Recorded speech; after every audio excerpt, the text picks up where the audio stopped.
Bayangkan dirimu sebagai mahasiswa ITERA ini. Karena rumahmu dekat dengan ITERA, kamu pun bersepeda ke kampus sembari menikmati nikmatnya udara pagi. Semuanya sempurna, sampai akhirnya disediakan kendaraan menanti. Kadang kamu berpikir, apa mungkin non-motorized transportation bisa diterapkan di tempatmu, atau setidaknya di kampusmu sendiri? Tak bisa dipungkiri, jumlah kendaraan bermotor bertambah pesat setiap harinya. Sifatnya yang cepat dan praktis mengalahkan kendaraan tidak bermotor yang kian hari makin ditinggalkan. Selain melelahkan, bersepeda atau berjalan kaki di zaman sekarang sama saja dengan sukarela menelan polutan dari kendaraan bermotor di sekitarnya. Untuk mengubah keadaan, sistem transportasi tidak bermotor juga harus berevolusi. Prinsip cepat, aman, dan nyaman perlu ditingkatkan agar masyarakat tertarik berpaling hati dari mesin-mesin berasap. Inovasi baru perlu dikembangkan hingga akhirnya tercipta konsep infrastruktur cerdas dalam transportasi non-motorized. Di dunia ini, sudah banyak inovasi yang bisa diterapkan bersama. Ambil contoh, Sidewalk Toronto. Trotoar cerdas yang ada di Toronto, Amerika Serikat ini memiliki 5 fitur futuristik, mulai dari tudung hujan yang terhubung gedung-gedung, pavement dinamis yang mencarikan salju, hingga sistem antar bawah tanah. Selain trotoar yang super canggih, trotoar di Surabaya juga bisa jadi contohnya. Jalur pedestrian di sana dirancang khusus dengan bola dan bolart yang menghalang masuknya kendaraan, sekaligus menambah jumlah spot foto selfie. Dengan cantiknya jalur pedestrian, diharapkan masyarakat tertarik untuk beralih ke lebih ramah lingkungan. Membenahi jalan jadi lebih canggih atau cantik memang boleh jadi opsi. Sistem transportasi baru juga bisa jadi solusi. Apa kalian tahu bike sharing system? Sistem berbagi sepeda ini sudah banyak sekali di dunia. Namun, contoh yang akan kita ambil adalah ABCD. A untuk Amsterdam, B Berlin, C Columbus, dan D Bandung. Amsterdam menjadi yang pertama karena di sanalah bike sharing system pertama dicetuskan. Pada tahun 1965, sebuah grup bernama Provo mengecat putih 50 sepedanya dan menyebarkannya secara bebas di jalanan. Sayangnya, banyak sepeda yang hilang dicuri, sementara sisanya dihentikan pemerintah karena mengganggu ketertiban umum. Di Berlin, Jerman, sistem sewa sepeda bernama Call a Bike mulai beroperasi tahun 2000. Sepeda bisa ditemukan terkunci di simpang jalan dengan ID sepeda dan nomor telepon tertera di sepeda tersebut. Setelah menelpon, pengguna akan menerima sandi yang dapat diketikkan di layar sepeda untuk membuka kunci.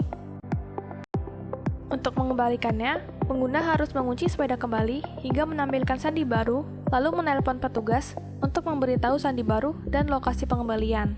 Seiring kemajuan zaman, sepeda dapat ditemukan menggunakan aplikasi dan terlacak GPS, sehingga peminjaman jadi lebih mudah.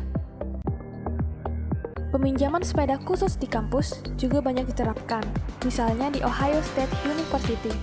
Universitas di Columbus, Ohio itu bekerja sama dengan perusahaan sepeda Zexter yang menawarkan sepeda komuter, tandem, handle cycle, sepeda kargo, dan electric assist yang memanfaatkan energi listrik.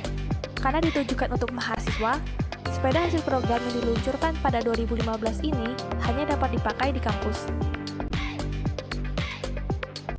Selain di luar negeri, peminjaman sepeda juga mulai eksis di Indonesia. Di Bandung contohnya, ada Boseh yang menawarkan peminjaman sepeda mulai dari 1000-an. Setelah registrasi, pengguna dapat mendatangi stasiun sepeda untuk melakukan perjalanan jarak dekat ke stasiun sepeda lainnya yang tersebar di penjuru kota Bandung. Selain Bandung, Jakarta dan Yogyakarta adalah contoh lain yang dapat dipetik dari dalam negeri.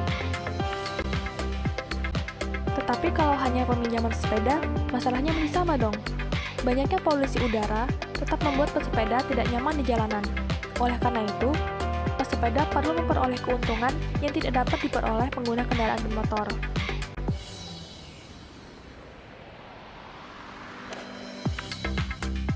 Ambil contoh di Copenhagen, ibu kota Denmark ini bisa dibilang surganya pesepeda.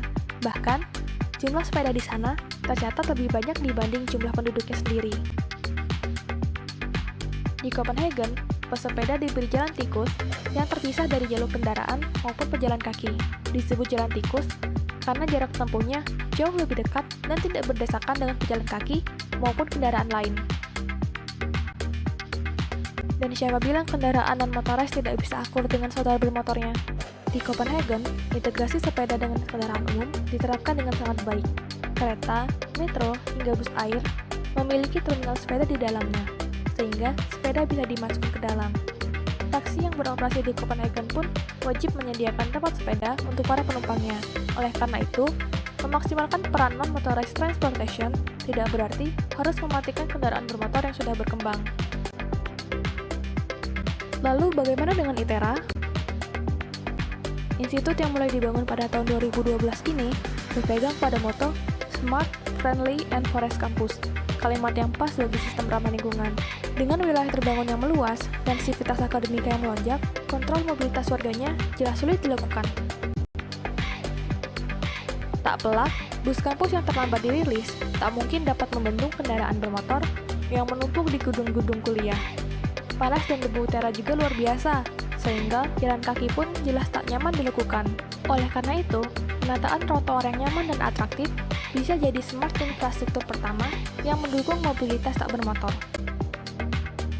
Jika trotoar dan bahu jalan sudah nyaman untuk digunakan, maka peminjaman sepeda menggunakan kartu identitas Civitas Akademika juga bisa diterapkan, seperti yang dilakukan di Ohio State University. Pembangunan terminal sepeda di samping halte dan lahan parkir juga bisa jadi upaya dalam meningkatkan integrasi mobilisasi. Untuk menambah peminat, jalur khusus pesepeda dan pejalan kaki juga dapat dibangun, sehingga mempercepat mobilitas mereka. Melalui penerapan infrastruktur cerdas yang sudah ada sebagai preseden, diharapkan ITERA dapat berkembang lebih baik lagi.